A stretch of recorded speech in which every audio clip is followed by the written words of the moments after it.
Yeah, I'm team yellow, I think. Red is very traditional. It can be very fall, Christmas, or just any time of the year, honestly. Very cozy looking, I could see that.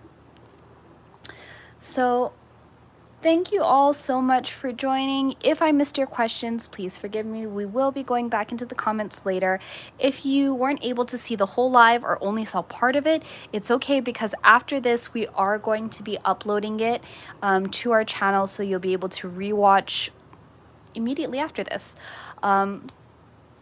Again, if you love our content, make sure you hit that subscribe button so you can stay updated, and that way you'll always get a notification when we decide to go live and you never have to worry about missing it. I hope everyone has an amazing week, and thank you so much for joining. Bye!